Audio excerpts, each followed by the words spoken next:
항공기에서 아름다운 디자인이란 거의 찾아볼 수 없습니다. 날개의 위치부터 둥근 창문, 그리고 허리 안전벨트까지. 이 모든 것들은 왜 그렇게 생긴 걸까요? 안전벨트를 매주세요.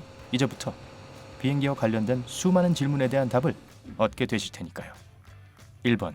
공항에서는 어떤 줄이 더 빨리 줄어들까요? 체크인할 때는 맨 왼쪽 줄에 서는 것이 좋습니다. 대부분의 사람이 오른손잡이고 본능적으로 오른쪽으로 돌기 때문에 왼쪽 줄이 더 빠를 가능성이 있습니다. 2번. 기내에는 왜 액체를 가져갈 수 없는 걸까요? 위험한 물질은 액체 속에 쉽게 용해됩니다. 그렇기 때문에 안전상의 이유로 아주 적은 양의 액체만 비행기에 가지고 탈 수 있는 거죠. 3번. 여객기의 날개는 왜 대부분 비행기의 아래쪽에 있을까요? 이러한 비행기는 저익기라고 합니다. 우선 엔진을 저익기의 날개 밑에 설치하게 되면 날개가 지면과 가깝기 때문에 수리하기가 쉬워지며 비행기가 경착륙할 시에 충격의 일부를 흡수하는 역할을 해주기도 합니다. 그리고 비행기가 물에 추락할 경우 저익기의 날개가 생명을 구하는 쿠션이 되기도 하죠. 그나저나 비행기는 물 위에 10분에서 60시간까지 떠 있을 수 있습니다. 얼마나 오래 떠 있냐는 비행기의 모델, 기상 조건, 그리고 조종사의 실력에 달려있죠. 4번. 화물기의 날개는 왜 위쪽에 있을까요? 이러한 비행기는 고익기라고 합니다. 고익기는 선체가 지상과 매우 가깝기 때문에 화물을 싣기가 편합니다. 또한 완전히 갖춰지지 않은 활주로가 있는 비행장에 착륙할 때도 더 편리합니다. 파편이 엔진에 들어갈 일이 없거든요. 그리고 고익기는 비행 중에 발생하는 공기 역학적 항력이 적습니다. 마지막으로 5번. 군용기의 날개는 왜 대부분 가운데에 있을까요? 날개가 중앙에 위치할 경우 항공기 주위로 공기가 더 잘 흐릅니다. 따라서 항공기가 더 빠른 속도로 움직일 수 있죠. 6번. 비행기는 왜 대부분 하얀색일까요? 하얀색은 햇빛을 가장 잘 반사하는 색입니다. 따라서 항공기가 잘 안 뜨거워지죠. 그리고 손상된 부분은 하얀색 배경에서 가장 잘 보입니다. 마지막이자 가장 중요한 이유는 하얀색 페인트가 다른 페인트보다 더 저렴합니다. 7번. 비행기의 날개 밑에는 왜 터빈이 있을까요? 엔진의 날개 밑에 있으면 유지 관리에 드는 비용을 절약할 수 있고 시간도 덜 걸립니다. 예전에는 항공사들이 엔진을 꼬리 쪽에 설치했었는데요.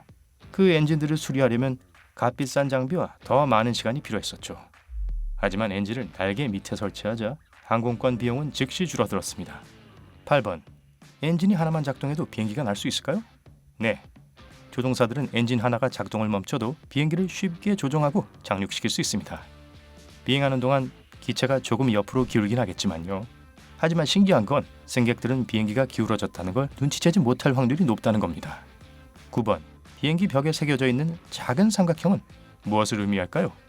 이 삼각형들은 승무원을 위한 특별한 표식입니다.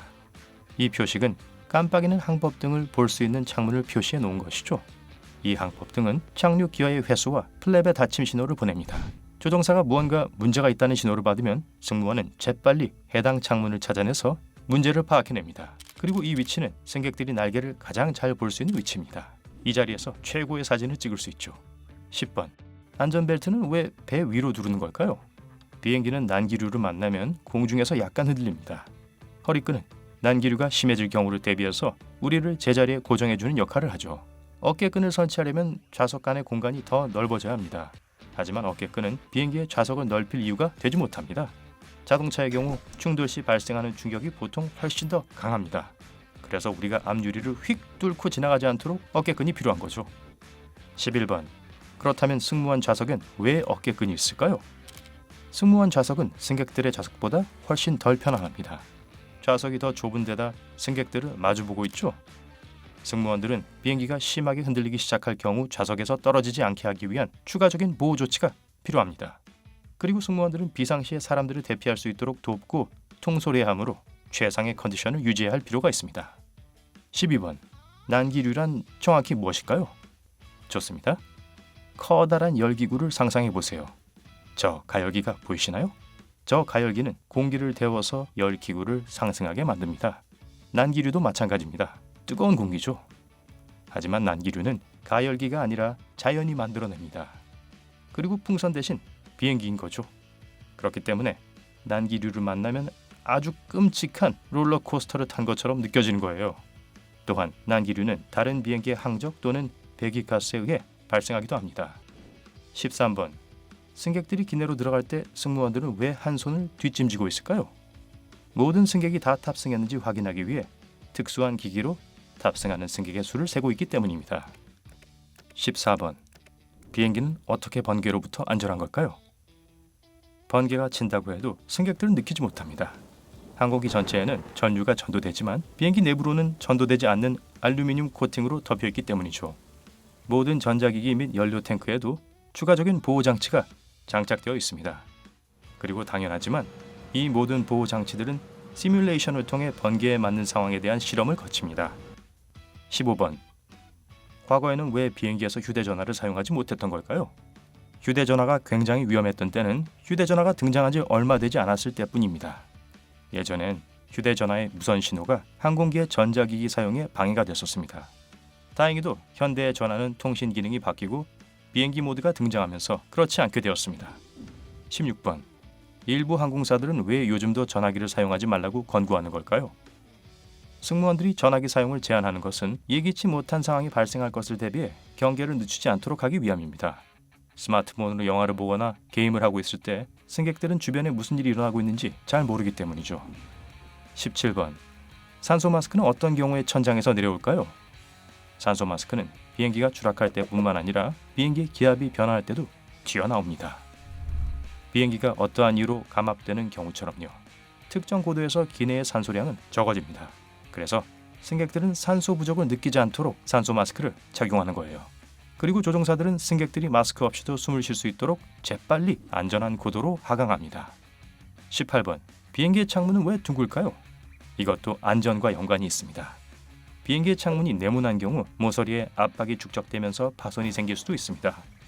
둥근 창문의 경우 압력이 고르게 분산되고 어느 특정 부분에만 압력이 모이지 않습니다.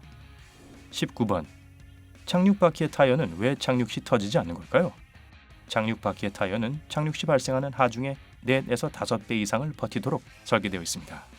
따라서 타이어가 터지기 전에 보통 바퀴가 먼저 고장이 나게 되죠. 20번. 기내의 조명은 왜 어둡게 만드는 걸까요?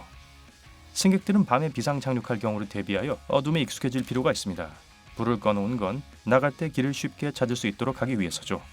이와 유사하게 항상 창문 가리개를 올려놓으라는 이유는 승무원들이 바깥 상황을 확인하고 최적의 대피 경로를 결정하기 위함입니다. 21번. 비행기 조종사들은 왜 비행하기 전에 항상 서로 다른 음식을 먹는 걸까요?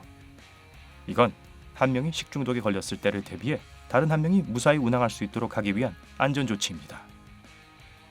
22번. 기내에서 가장 더러운 곳은 어딜까요? 화장실은 아닙니다. 가장 더러운 곳은 여러분이 식사를 하는 접이식 테이블입니다. 접이식 테이블에는 변기 의자보다 몇 배나 많은 박테리아가 존재합니다. 또한 일부 승객들은 그 테이블에서 아기의 기저귀를 갈기도 하죠. 오, 맙소사. 23번. 기내에서 먹는 음식은 왜 맛이 없을까요? 요리사가 게을러서 그런 게 아니에요. 사실 우리의 미각은 높은 고도에서 약간 달라지면서 맛에 대해 덜 민감해집니다. 24번. 비행기에서는 머리카락과 수염이 더 빨리 자란다는 게 사실일까요? 아닙니다. 과학적으로 입증되지 않았어요. 이 속설은 20세기 상반기에 시작되었는데요. 군인들이 비행 후에 수염이 더 많이 자라 있는 것을 알게 되면서 생겨난 이야기입니다.